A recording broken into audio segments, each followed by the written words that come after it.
Welcome to Pensar Basketball. My name is Robert, and today we're going to be talking about Scottie Barnes' season expectations next year.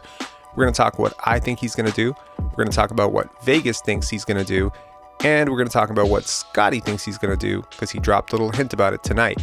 So if you're new around here, grab a coffee and let's get to it. For those of you who don't know, Scottie Barnes is an avid gamer. He loves 2K, he loves Fortnite, he loves Call of Duty. What 20-year-old doesn't? And over the last couple of months, he's been hosting these live streams on Twitch. And it's been a really interesting opportunity to get to know our Rookie of the Year. Sometimes I'll tune in for 10 minutes, 15 minutes, and I'll hear some news after about something he said about Goran Dragic, or Jake Fisher, or OG, or LeBron. He's really funny, actually. Tonight, I got a notification on my phone saying Scottie went live. And I tuned in at exactly the right time when he was talking about what he expects to do next year. Now, I've been on the record personally saying that I think he's going to be a much better player next year. I've also been on the record saying I don't necessarily know how that's going to happen because Pascal thinks he's going to be way better. Fred is probably gunning for a new contract. Gary's gunning for a new contract. OG thinks he needs a bigger role apparently, which we don't know. We haven't heard that from him. There's only one ball and there's 5 guys who think they're going to take a major step up. Someone's going to be left out. We're not even talking about Precious Achiuwa, Chris Boucher, who just got a new contract. There's a lot of players on this team who probably see themselves having a bigger role next year. And we know how this goes, right? Someone's going to have to buy in. Someone's going to have to be tertiary, 4th option, 5th option. That's going to happen. And I still was on the record based on a couple of interviews that I had heard of Scottie where he had dropped hints that the Raptors management had talked to him about the long-term vision of him as a Raptor and how he was going to be a bigger part of this program going forward. And if you believe the reports that he's the only player that's off the table in Kevin Durant trade talks, you probably imagine they don't see him averaging 15 points per game next year. So my projections for him were about 22, 23 points per game. And people thought I was crazy when I said that because they just don't understand the way this guy's willing to work. And I tell you, last year, I didn't say he was going to average 15 points per game in my preseason breakdown. But if you go to the point, I said he could play 25 minutes right now. He can score better than people think he can. I really thought he was going to come out and average 11, 12 points per game. 15 plus was a surprise for me. So if I'm saying 22, 23 this year, it's based on my expectations, but Scottie has different expectations. So instead of telling you what Scottie Barnes said, let's show you what Scottie Barnes said about what he thinks he's going to do next year. Roll the tape. I think I'm going to average 5 assists. I think you could. Sure. I think I'm average this year like 7. 2 assists, like 35 points per game. Kobe? Yeah, I'm on my Kobe shit. Now, obviously, I don't take this literally. It could have been tongue-in-cheek. It could have been an exaggeration. There are a lot of guys who think they're going to score 30, but they end up scoring 23. But at least the deadpan delivery tells me that he expects to be a bigger part of the offense next year. And I've been screaming for this for like 8 months now, that he needs to be a bigger part of the offense. I cannot see another year of him being the 3rd, 4th, or 5th option on this team. He's just too good. He's too talented with the ball. He needs a bigger role in the offense. And we saw spurts of this last year when he was running point. There was an entire stretch after the All-Star game where he averaged like 22, 23 points per game for a few games. We've seen it in spurts. There was an entire month where he averaged 40% from 3. So we've seen spurts of offensive development from Scottie. And if history is correct, then most players who are the top end of their rookie class do tend to take a really massive jump in year 2. The issue is Scottie Barnes last year already exceeded the expectations that most people had for him on his entire career. There were serious draft pundits last year who would have sworn to you this guy would be lucky to average 15 points per game ever in his career. He was a non-scorer who could not score.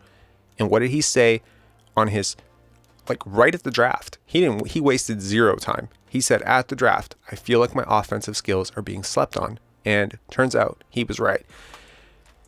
I don't think that you need to take 35 points per game at face value. Okay, I'm going to say that outright. There are very few players in NBA history who have ever averaged 35 points per game. There are very few players who could average 35 points per game and be on a winning team. And I don't necessarily think Scottie Barnes is one of those guys. I don't know if he'll ever be one of those guys.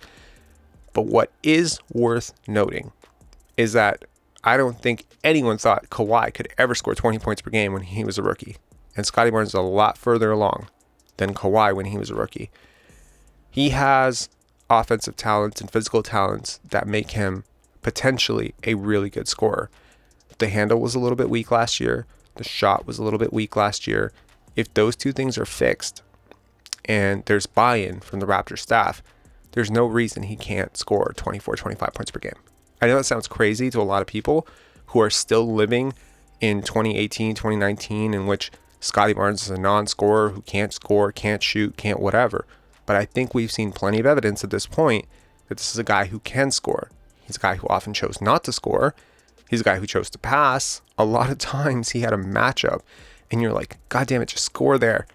And Nick Nurse is screaming for him to score and he decided to pass. So if he's gotten over that, if he's gotten over the overpassing complex that he had last year, if he's out here saying he's on that Kobe shit and he's been on the record saying Kobe was his favorite player, right? If he really wants to come out next year and really hunt for his offense, I'm for it. Personally, I'm for it. Now, let's talk about the Vegas odds. Vegas has Scottie as the 47th most likely player to win MVP. Now, I'm his biggest fan, and I will tell you that him winning MVP would be more unlikely than me making the NBA next year. Okay, it's not happening. However, and that's not shade on Scottie, I'm just saying it's not going to happen. However, most improved player, those odds are criminally underrated. Plus 5,000 for him winning MIP. Now, I'm thinking that this is his award to lose. And I'm remembering that I was screaming that Scottie was our pick 2 months before the draft last year on To The Point. You can go watch it. I was screaming all year that he was going to win Rookie of the Year, and I didn't bet $1 on either of those outcomes. And the odds were crazy high that he was not going to get those. And I think it's time for me to finally put my money where my mouth is. Because there are a lot of players out there that I realistically think could win Most Improved Player. Evan Mobley, Cade Cunningham. There's a lot of players, right? It's a long list of players that maybe they're just in the right situation. They're on a really good team. They're going to have a huge bump in usage. Jonathan Kuminga. Could Jonathan Kuminga win MIP like running away because he averages 35 minutes a game next year? Possibly. I don't know. Okay. It happens.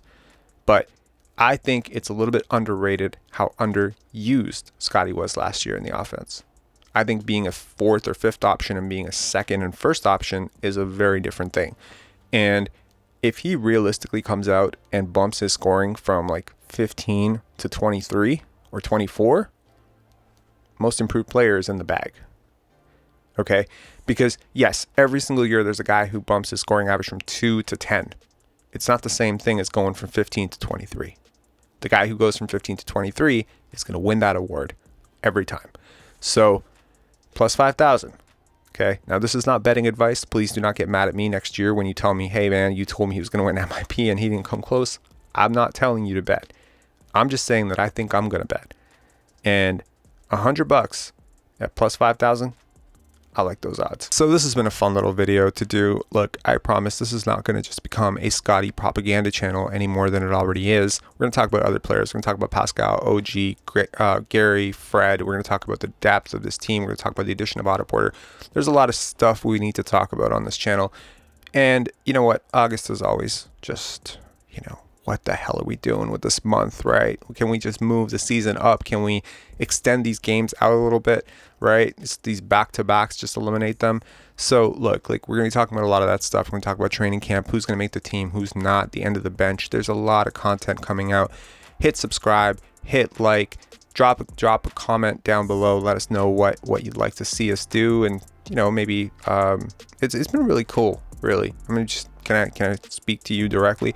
It's been really cool to see this. I told my girlfriend I don't think we're gonna get to 1,000 subscribers by the end of the month, and she was like, "Where's the faith?" Right? And I was just like, "You have no idea how hard it is to get to 1,000 subscribers when you're a new channel, because it is. It's just really hard to get videos out in the algorithm because not enough people see it on the first click, right? But then yesterday's Scottie video, it hit like 10, 12K in the first day, which was like, whoa, this is not supposed to be happening this fast. And then we have this, viral Instagram video on CJ McCollum, Sacramento, which just hit 1 million views on Instagram, which was like, okay, we have like 260 followers on Instagram. How's this happening? So I love to know that the content is resonating. I like it. I like that. I think that there are more conversations to be had on this channel, and they will get more in depth, right? When we hit that 1,000, 2,000 subscriber mark, I promise these videos are going to be a lot more than just me talking. There's going to be breakdowns, game film. There's going to be a lot more of that stuff too. So stick with us. I love the comments. I love the likes. I love the negative comments, positive comments, whatever. Drop it. If you think this is absolutely crazy, you think he's going to average 16 points per game next year, like Basketball Reference thinks he is going to average 16 points per game, drop that below. I don't care. All right. Thanks for watching. See you next time.